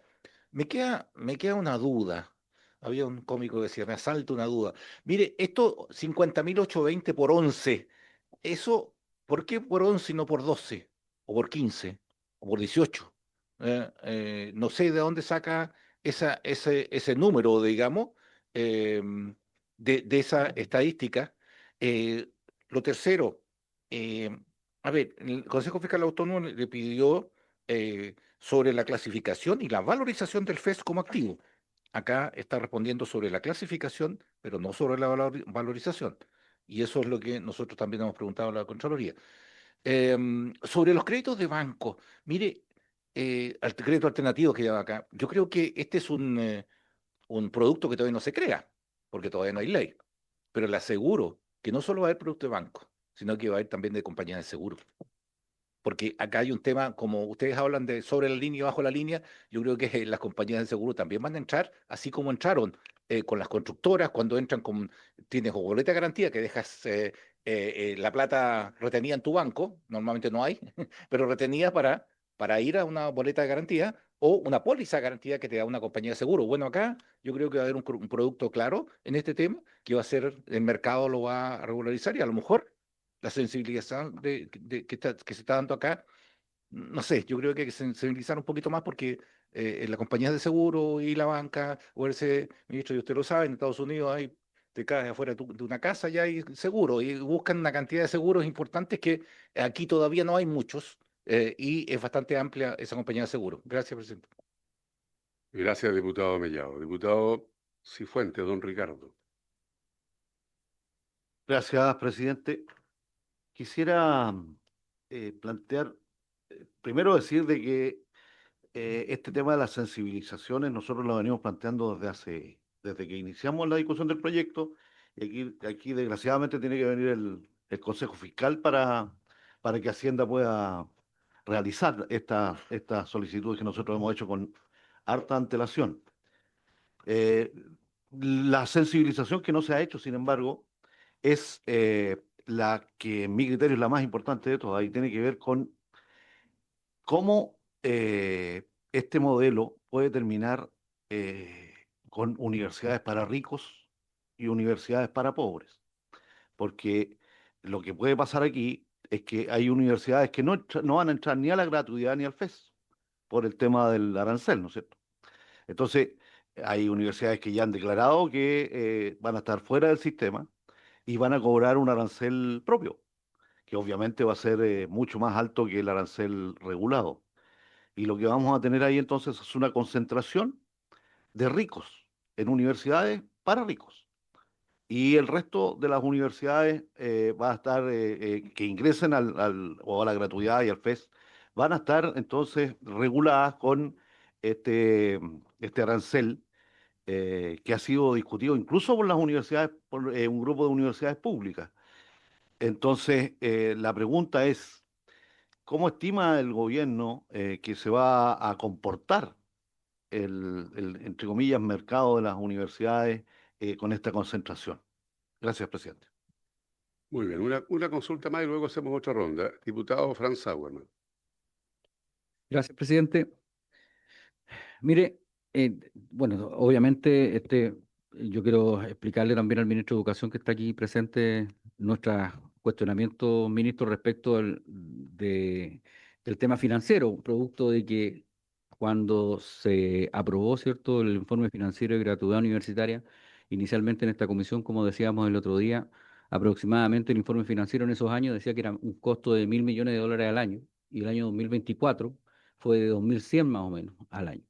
Por lo tanto, estuvo muy por sobre lo que se proyectó inicialmente y por eso se producen también estas dudas respecto de los datos que nos entrega el gobierno. Yo no digo que obviamente no son las mismas personas, pero hay que ser muy prolijo en este tema porque produce hoy día uno de los costos mayores para financiar de parte del Estado como beneficio social. Está la gratuidad universitaria, está el IFE. Esos son los dos grandes costos que hoy día mantiene el Estado, ¿cierto?, como un costo que es difícil de salvar y por lo tanto hay que ser muy cuidadoso en aprobar una norma que nos pueda llevar a aumentar el endeudamiento, ¿cierto? Y dado fundamentalmente, presidente, al último informe financiero de finanzas públicas que mostró hace unos días, ¿cierto?, la propia directora de presupuesto en el Senado, sería bueno que también nos hicieran llegar ese informe y ahí demuestra, digamos, la debilidad de las finanzas públicas y por eso tenemos que tener tantas observaciones respecto de este proyecto.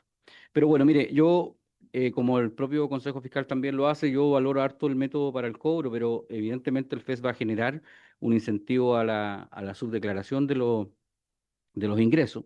Y eso yo creo que finalmente puede terminar perjudicando más el proyecto que hoy día estamos tratando de llevar adelante.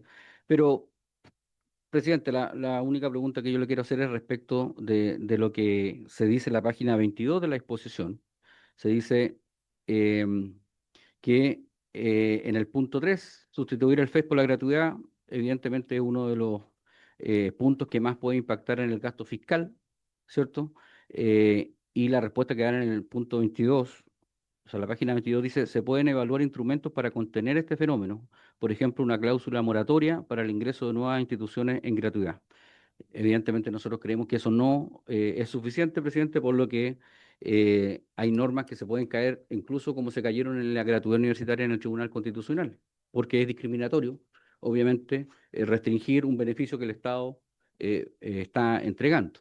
Entonces, la pregunta es cómo salvamos esta situación, cómo hacemos que el beneficio no sea restringido y no sea considerado en el Tribunal Constitucional ilegal, como lo hicimos también en la gratuidad y pasó en su momento. Y por eso hoy día tenemos un costo mucho mayor del que se proyectó para la gratuidad universitaria, presidente. Gracias, diputado Sauerman. Vamos a otorgar la palabra a nuestra colega, la diputada Camila Rojas.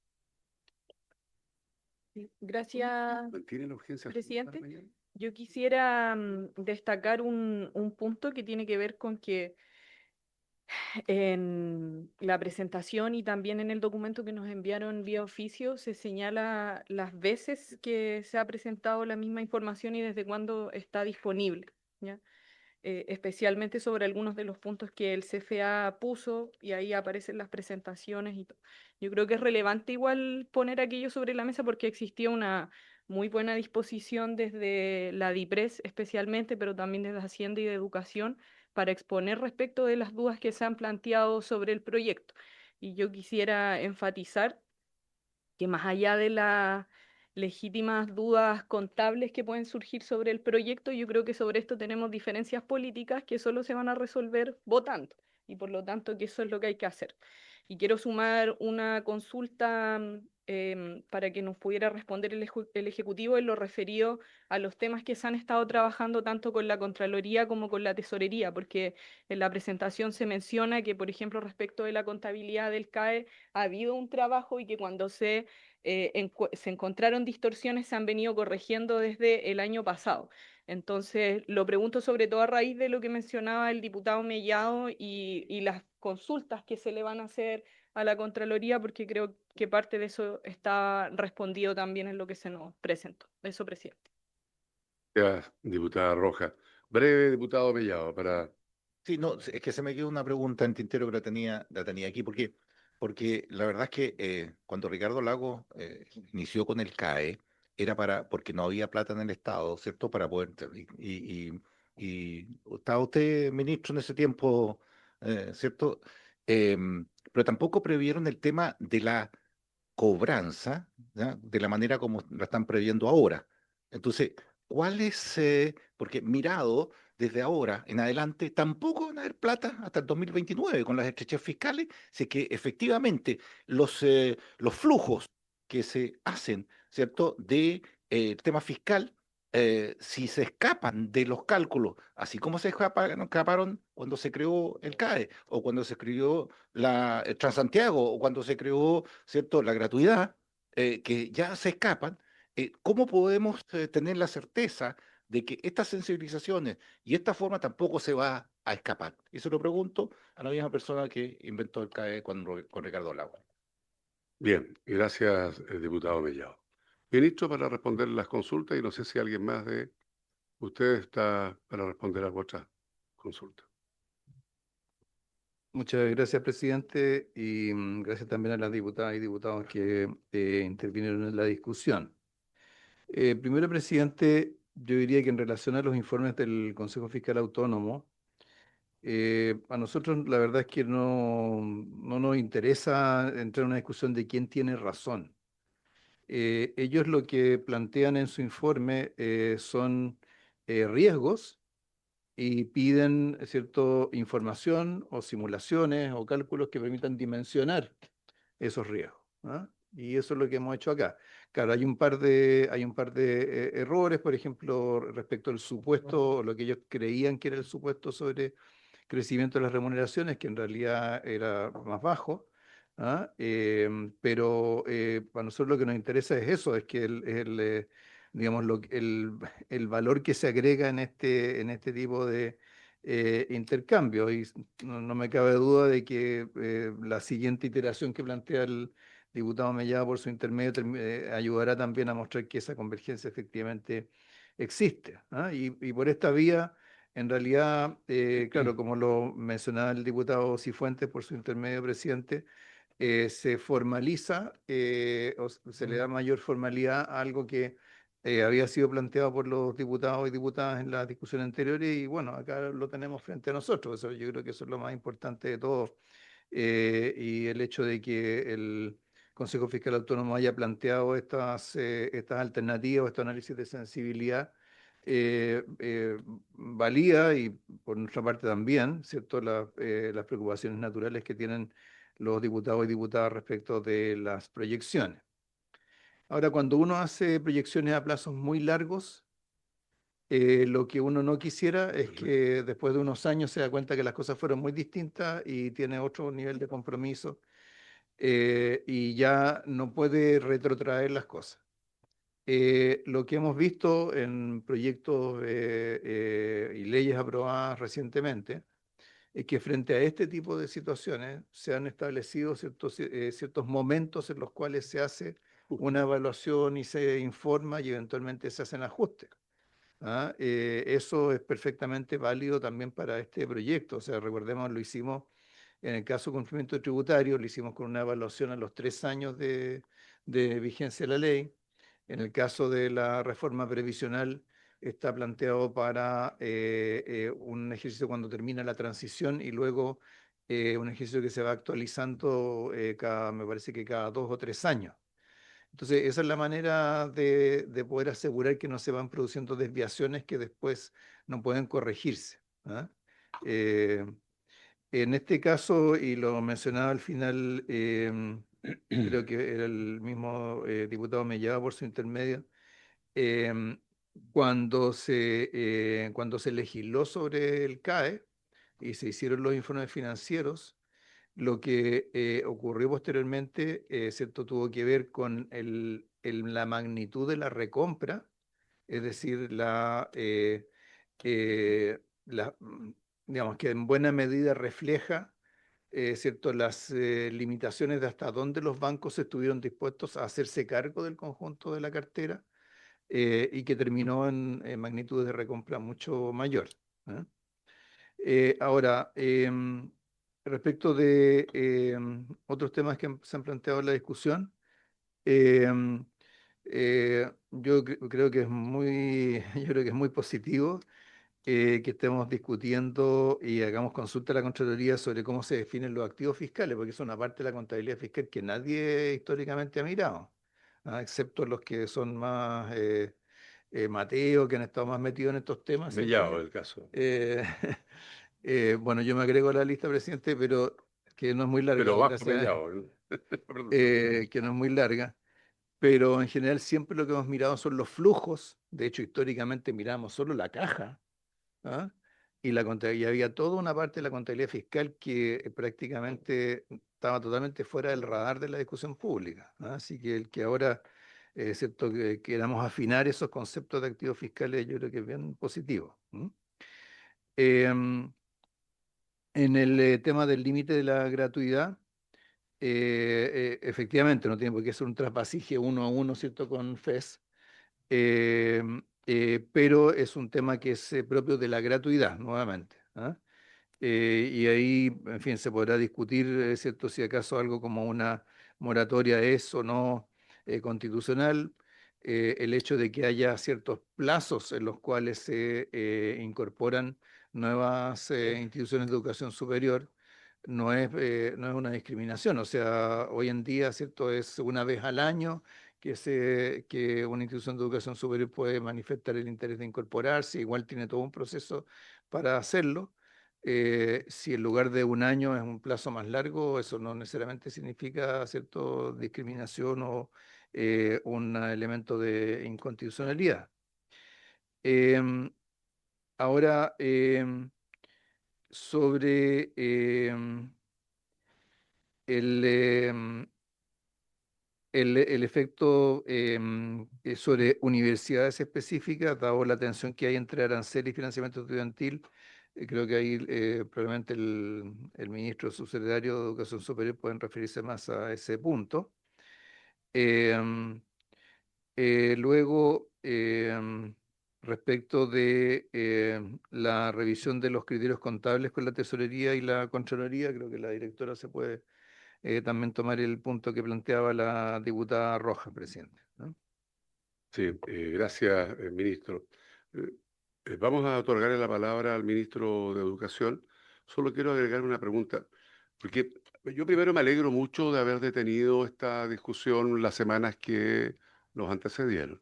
Es decir, aquí había la necesidad de escuchar la opinión de, particularmente el Consejo Fiscal Autónomo, escuchar la opinión del CRUCH.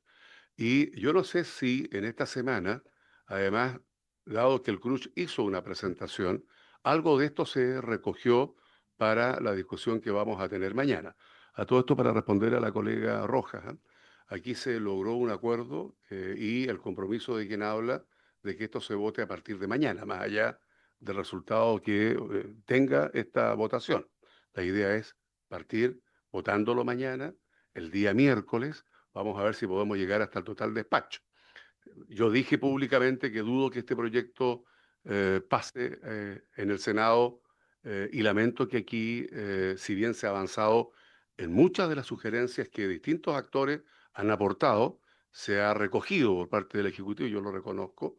Hay otras tantas muy importantes que queremos saber si han sido recogidas o no, fundamentalmente la opinión del CRUCH, que en esta materia fue bastante específico y claro. Y lo que quiero preguntarle, ministro Cataldo. Gracias, presidente. Sí, saludar a la comisión, a sus miembros y a la secretaría. Y son dos preguntas. Primero, la que tiene relación con lo que señaló el diputado Cifuentes a propósito de la concentración de estudiantes ricos, por decirlo de alguna forma, en instituciones que terminen siendo de nicho. Y yo lo asocio de alguna manera a lo que le voy a responder a usted también, presidente, respecto a la pregunta sobre cómo hemos ido abordando el trabajo con el CRUCH.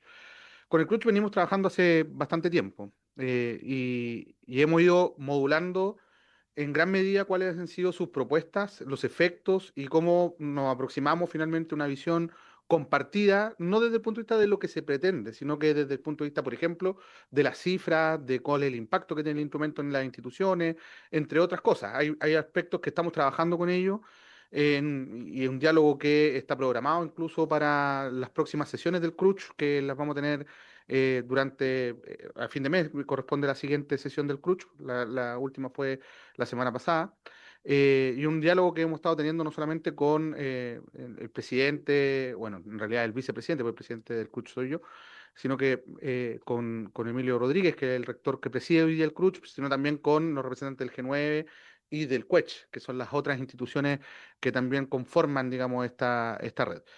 Y desde ese punto de vista, nosotros tenemos la certeza de que vamos a avanzar en aspectos sustantivos de lo que queda pendiente. Solo que el trabajo técnico y de diálogo que estamos llevando adelante tiene la temporalidad que tiene, digamos, porque son muchas instituciones, esto implica un trabajo fino, muchas veces vis a vis con cada institución, que son las que tienen las mayores preocupaciones, ¿no? Porque todos los impactos son específicos de cada institución. De hecho, una parte significativa de las indicaciones que ya presentamos son parte de lo que el CRUCH también elevó como mirada, digamos, en la discusión de la Comisión de Educación, en los intercambios que hemos tenido con ellos y también posteriormente cuando expusieron acá antes de iniciar la votación en particular. Y en ese plano hay varios temas, hay uno central, a mi juicio, que tiene que ver con el financiamiento de las instituciones, particularmente, por ejemplo, con la discusión sobre la apertura de copago en deciles superiores, los que no están cubiertos por gratuidad, discusión que nosotros no nos hemos negado a tener, al revés, hemos señalado que existe la disposición a que podamos evaluarla, pero tenemos que mirar bien cuáles son los impactos que esto tiene en cada institución. Y precisamente hay, y aquí me voy metiendo a la respuesta del diputado Cifuentes, yo diría que hay dos fenómenos, algunos que son de carácter simbólicos, políticos, a propósito de la trayectoria de las instituciones, y otro que tiene que ver precisamente con lo que queda pendiente de ir resolviendo en el diseño de este proyecto. Por un lado, hay instituciones que son de reconocido prestigio y que es improbable que nos dejen de tener esa característica. Me refiero a instituciones como la Universidad de Chile, la Universidad Católica, me refiero a instituciones regionales que tienen una trayectoria súper potente, que tienen niveles de acreditación altos y que entregan formación de primer nivel, como la Universidad Pontificia Católica, la Pontificia Universidad Católica Valparaíso, la Universidad de Santa María, que probablemente la institución formadora de ingenieros más connotada de nuestro país, la Universidad de Concepción, entre otras, ¿no? Por tanto, es muy improbable que terminemos con la concentración de nuestros talentos, por decirlo de alguna forma, en instituciones de cobro, en instituciones de pago, digamos, porque precisamente la trayectoria, la calidad y los altos estándares están en las instituciones que son parte del sistema tradicional y que van a estar sujetos a los instrumentos de ayuda estudiantiles en general, no solo gratuidad, sino también, en este caso, el financiamiento de la educación superior. Así eso al menos ha sido la conversación que se ha tenido con las instituciones. Por otro lado, y creo que esto también es relevante, es que si como está planificado, vamos avanzando en la discusión respecto a mecanismos de financiamiento, eso también va a aperturar eventualmente la discusión sobre el financiamiento y particularmente la introducción de copago en algunos deciles superiores que hoy día en el diseño del proyecto no están contemplados.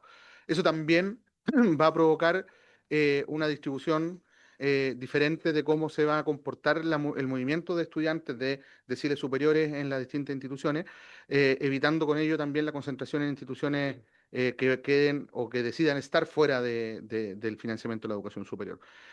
Obviamente algo que vamos a tener que seguir trabajando con el CRUCH, es parte del diseño que tenemos concordado con el CRUCH, no es unilateral, sino que esto hay comprensión de lado y lado de que requiere mucha precisión para la construcción de este acuerdo final a nivel institucional.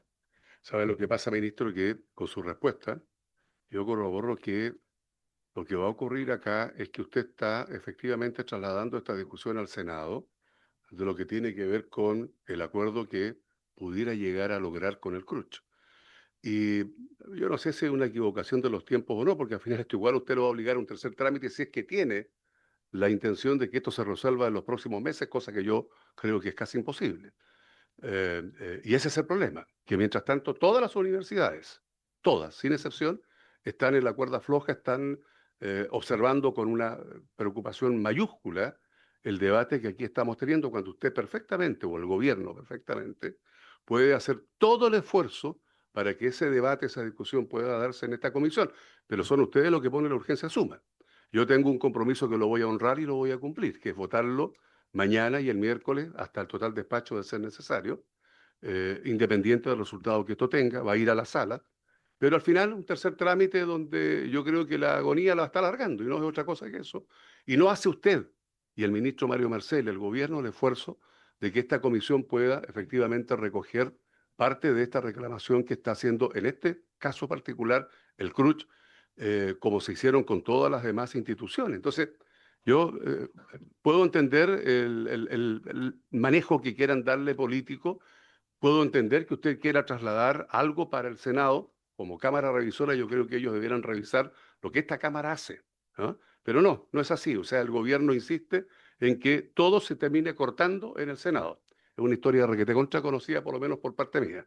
Entonces, no me parece bien, ministro, y su respuesta no me satisface lo más mínimo, porque debiéramos hacer el esfuerzo absoluto para que, en definitiva, este debate, esta discusión, pudiéramos haberlo dado. Y yo sé que acá hay, termino, ministro. Mire, sé que acá hay un simbolismo político, ¿ah? Lo entiendo, y lo entiendo por parte del subsecretario de la Educación Superior, lo entiendo por parte del gobierno, pero hemos hecho un tratamiento, por lo menos yo, eminentemente técnico, para que lo que pueda llegar a significar en lo político, previo a una campaña, este, comillas, éxito de sacar este proyecto de ley de la Cámara cuanto antes, a mí me parece que solo hace que, en definitiva, el trámite se alargue más, no es más que eso, ministro. Pero está bien, está bien. Yo hice efectivamente algo directo a su persona, una reflexión. Que le responda, ¿te parece, Gael? Y le damos la palabra. Ya después le damos la palabra a la diputada Gael Yomas y luego el diputado Donoso. Presidente, sí, primero, yo comprendo la aproximación, sin perjuicio de que no la comparto. En esta misma comisión, en otro proyecto muy relevante como el de la deuda histórica, la preocupación de esta comisión, usted presidía en ese minuto, era exactamente la misma. Y yo les dije que lo que estábamos haciendo era exactamente lo que podíamos hacer en ese contexto, digamos. Se me advirtió incluso en esta misma comisión que ni se me ocurriera hacer modificaciones en el Senado porque no íbamos a tener los votos para volver a este lugar. Me imagino que se recuerdan, porque básicamente eran los mismos integrantes de esta comisión. No ocurrió. O sea, yo no tengo por dinámica, no es mi forma, el actuar con, voy a usar una palabra quizás poco habitual, pero no me gusta el bluff en este tipo de discusiones. Nosotros estamos siendo capaces de lo que podemos hacer hoy, habida cuenta del intercambio que estamos sosteniendo con el CRUCH. Soy muy consciente de que tenemos pendientes que están procesándose con el CRUCH. Al mismo tiempo, no tenemos mucho más tiempo.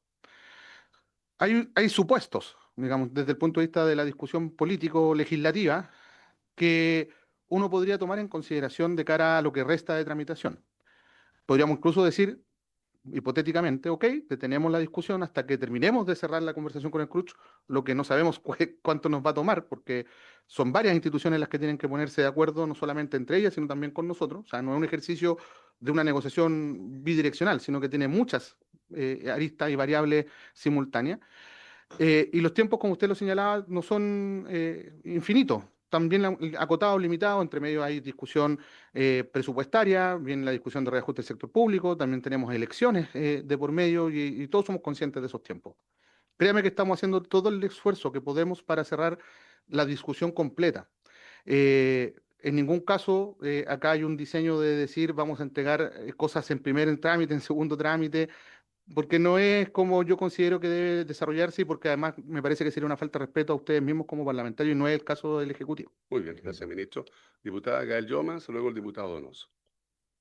Gracias, presidente. Bueno, saludar a los ministros, también a la directora de IPREA, al subsecretario. Agradecer también la presentación. Creo que es una presentación muy completa de cada uno de los aspectos que se señalaron en la presentación que hizo a su vez en el Consejo Fiscal Autónomo en su oportunidad. Así que agradezco el detalle, ¿cierto? Y finalmente me parece que quedan también respondidas las inquietudes y recomendaciones que se hacen. Yo en realidad quería agregar dos elementos, presidente. Uno que tiene que ver con, de alguna manera, también ir respondiendo a lo que plantea el diputado por su intermedio, presidente Cifuentes, que bien lo responde el ministro, y además existe un informe que creo que es bueno que lo tenga en conocimiento la comisión, que lo hizo la Biblioteca del Congreso respecto a la situación en el fondo socioeconómica de composición de la matrícula de cada una de las universidades, dentro de ello la concentración que existe de los altos ingresos socioeconómicos en algunas universidades hoy es una realidad, presidente, ¿cierto? Y en ese sentido, claro, hay que ver cómo se enfrenta, pero para eso la política, ¿cierto?, en términos educativos tiene que hacerse cargo de ello y no necesariamente nos vamos a hacer cargo, ¿cierto?, solo cuando estamos recogiendo, al menos en términos de un nuevo mecanismo del sistema de financiamiento, presidente, como es esta propuesta. Entonces, yo solamente lo quería plantear porque creo que sería bueno, lo puedo reenviar también a la comisión, creo que es un insumo importante, incluso se podría pedir para tenerlo acá a la luz. Y lo otro es una consulta, que en realidad se me generó, que tiene que ver con si en la situación de los estudiantes que están con gratuidad, actualmente terminado el plazo, pueden optar al FES. Me quedo esa duda, presidente. Gracias. Gracias, colega. Diputado Donoso. Gracias, presidente. Bueno, usted lo decía claramente, aquí el ministro nos dice, sabe que yo voy a conversar con estos jóvenes y vamos a ir viendo qué cambios hacemos, pero la Comisión de Hacienda, la Cámara de Diputados queda un poco fuera de esa discusión y eso es lo anormal, porque además usted plantea solamente el CRUCH y hay una serie de otras instituciones que participan del sistema de educación superior. De hecho, a tal nivel de falta de participación que hoy día hay un inserto en el diario La Segunda de Vertebral, que es la declaración pública del Consejo de Rectores, de un número importante de CFT y EIP, entre ellos INACAP, DUOC, Santo Tomás, eh, son nombres relevantes, digamos. Entonces, que nos piden básicamente, públicamente, ¿ah? Es que hagamos una discusión prudente que avance eh, en buscar soluciones porque lo que había hasta hoy día, y lo dicen textual, es que las modificaciones propuestas no responden adecuadamente a las características ni a las necesidades de los estudiantes técnico profesional, resultando insuficiente para mejorar el proyecto de ley y hacerlo viable como política pública a largo plazo. Esto es más largo, por supuesto, pero en el fondo lo que estamos diciendo es, ¿qué esperamos? O sea, ¿queremos avanzar por una necesidad político-electoral? ¿O queremos, en definitiva, mejorar el proyecto para que sea viable? Esa es la duda, porque cuando se plantea que el CFA se equivoca en su estimación, porque no tiene bien el dato, es porque tampoco estaba tan transparente el dato. Ahí tenemos un problema, y un dato que hemos pedido. Entonces, o por ejemplo, cuando se reconoce que hay un problema en la contabilidad por la naturaleza jurídica de este instrumento, es un tema que va a generar problemas no solamente en la contabilidad, va a generar problemas en su aplicación, va a generar un sinnúmero de problemas, pero no lo estamos asumiendo como un problema real, o al menos no se ha traducido en una indicación que lo solucione. Ese es el problema. Entonces, si vamos a mantener este plazo de urgencia, la verdad que se ve poco viable que nosotros avancemos en una aprobación, presidente. Gracias, diputado Donoso. Yo me quiero, perdón, ¿qué me pide? Diputada Serrano, tiene usted la palabra. Muchas gracias, presidente. Yo solo transmitir algunos elementos a propósito de lo que ha estado exponiendo el ministro, porque nosotros también, yo al menos soy, o sea, integrante permanente de la otra comisión técnica que también evalúa este proyecto, y me atrevería a decir que acá al menos el cálculo no es político electoral. ¿Y por qué lo digo? Y pueden también tener todas sus apreciaciones o incluso ver si esto se está tramitando de manera rápida o no. Pero el tratamiento de esta Cámara viene desde el año pasado, incluso cuando empezamos a discutir desde octubre del año pasado. Y parte también de lo que tiene que ver en cuanto a las discrepancias que tienen las instituciones de educación superior, porque todas tienen su opinión. Y acá también me imagino que habrán venido a exponer distintas instituciones de educación superior, algunas también estando de acuerdo con que es importante avanzar en un nuevo mecanismo o un nuevo instrumento de financiamiento, y otras diciendo que efectivamente no les hace sentido esto, pero creo que no tiene que ver con razón del tiempo o razón de la urgencia, sino que tiene que ver justamente con empezar a acelerar al menos una discusión que signifique que podamos poner sobre la mesa a las instituciones de educación superior, no solamente a diagnosticar esto, porque nosotros cuando hicimos las audiencias en enero del año pasado, justamente por este proyecto, seguían teniendo las mismas discrepancias que al menos presentaron dentro de esta comisión. Y creo que en ese sentido lo importante es buscar la voluntad para que justamente vía las indicaciones que ya están propuestas acá, yo creo que no hay una intención de dilatar en el segundo trámite en el Senado, sino que son bajo las condiciones que actualmente no están presentando las instituciones de educación superior, donde muchas de ellas no avanzaron en buscar la unificación de algunos criterios. Yo solamente eso me gustaría señalar, presidente, porque creo que también es importante que al menos tengamos en cuenta que la urgencia no es lo que está acelerando, al menos que tramitemos a la rápida, sino que esto también viene con una discusión previa. Eso, presidente. Muchas gracias, estimada colega. Eh, a ver, una reflexión. Yo creo que no existe hoy día nadie que pueda creer que el CAES ya no responde y hace rato que no responde. Y por lo tanto, hay que encontrar efectivamente este instrumento, y este instrumento, el que nos traen ustedes, que es el FES, que hay que intentar perfeccionarlo para que tengamos un instrumento de largo plazo. Yo comparto también con el ministro Marcel, es decir, proyectar a 30, 40, 50 años, esto hay que irlo adecuando, ¿ah? Cada 5, cada 10, los años que sea necesario, pero es imposible que se traiga acá una proyección al infinito, en el fondo, de instrumentos económicos que tienen variables minuto a minuto, mes a mes, día a día, año a año. Entonces, a mí me parece bien toda la presentación que se ha hecho acá, pero la urgencia, y es lo que quiero un poco representar, y le pido disculpas a los colegas si hablo en particular de una universidad, que es la Universidad de Magallanes. La urgencia es que las universidades están con el agua más arriba del cuello, más arriba de la cabeza. O sea, yo tengo un ejemplo que quiero planteárselo a ambos ministros, ¿eh? De Hacienda y de Educación, que es la Universidad de Magallanes, que tuvo 4.500 alumnos que terminaron debiendo 33.600 millones de pesos.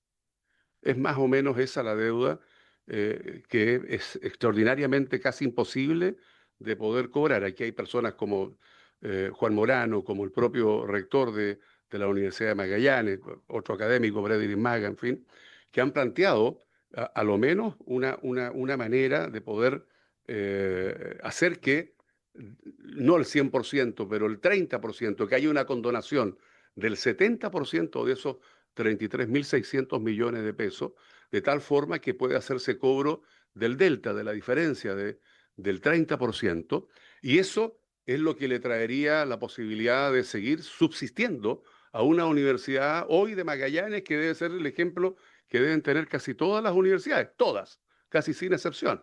Entonces, yo quiero pedir, como esta deuda, y muy bien lo decía el ministro Marcel, es de la propia universidad, permitir que la universidad haga un ejercicio de cobro. Primero, poder condonar ese 70% y intentar cobrar el 30% que efectivamente puede ser posible de cobrar a través de un instrumento que se le permita efectivamente llevar a cabo este tipo de cobranza y que es la única forma que tiene de poder sobrevivir en el tiempo cercano y mediano, ni siquiera futuro. Entonces, sobre esa materia también yo quiero pedirles un pronunciamiento, no sé si el subsecretario de Educación Superior me ha pedido la palabra y luego el ministro. Ministro, tiene usted la palabra. Sí, gracias, presidente. A ver, un par de cosas que han surgido. Primero, respecto del tema de la contabilidad, quienes primero levantaron este problema fuimos nosotros como Ministerio de Hacienda y la Dirección de Presupuesto en particular. De hecho, los pusimos acá en esta misma comisión antes de que se ingresara este proyecto. Se le presentó al Consejo Fiscal Autónomo, ellos lo recogieron, lo han incorporado en su informe. Y la mejora de la contabilidad es algo que ya está ocurriendo y que se va a reflejar también en el presupuesto del 2026. Pero la contabilidad no está en la ley. O sea, si el día en que la contabilidad tiene una ley, estamos liquidados, porque ¿cierto? La profesión contable está todo el tiempo actualizando sus estándares. Así que tengamos eso claro, no es algo que esté atrasado, que esté en deuda, sino que son ajustes que ya se están produciendo. Y respecto del tema de la deuda de los estudiantes con las universidades, porque entiendo que el tema que usted plantea, presidente, se refiere a los casos en que hay la ejecución de la garantía que entregaron las universidades, que se refiere a los estudiantes que no concluyeron sus estudios. Esa es la deuda que hay con las universidades. Entonces, primero hay que recordar que en este proyecto se establece que cuando hay garantías ejecutadas por parte de los estudiantes es obligatorio, o de los egresados, digamos, es obligatorio entrar a este sistema, así que se le aplica todo lo que aquí se ha planteado. Ahora creo que lo que usted plantea es un tema que es un poco distinto, que es qué es lo que pasa con aquellas deudas que quedaron acumuladas de egresados no titulados con las universidades. Yo creo que es un tema que, digamos, que vale la pena discutir. Y por último, quería recordar que en relación al tema, a cómo van evolucionando los proyectos en su tramitación legislativa, o sea, nosotros hemos sido siempre bien respetuosos y hemos atendido, ¿cierto?, las preocupaciones que muchas veces han surgido en esta comisión sobre qué es lo que pasa en las etapas posteriores de legislación. Ahora, nunca, ¿cierto?, uno puede asegurar que no va a haber ninguna modificación en lo que sigue del trámite legislativo. Pero lo que sí ha ocurrido muchas veces es que nos hemos puesto de acuerdo respecto a los temas que se van a abordar y cómo se van a abordar en lo que sigue de la tramitación de un proyecto. Yo creo que eso es algo que perfectamente se puede precisar si es que hay cosas que no podemos terminar de resolver acá, pero la idea es que resolvamos lo máximo que se pueda. Gracias, ministro. Muy breve, subsecretario, porque estamos en el tiempo para la votación, ministro. Finalmente, nada, ¿no? ¿Ninguno de los dos? Interpretado por lo que dijo el ministro, o sea, se acoge también esta petición que hemos hablado de esa condición. Muy bien, gracias. Habiendo concluido la orden del día, se levanta la sesión.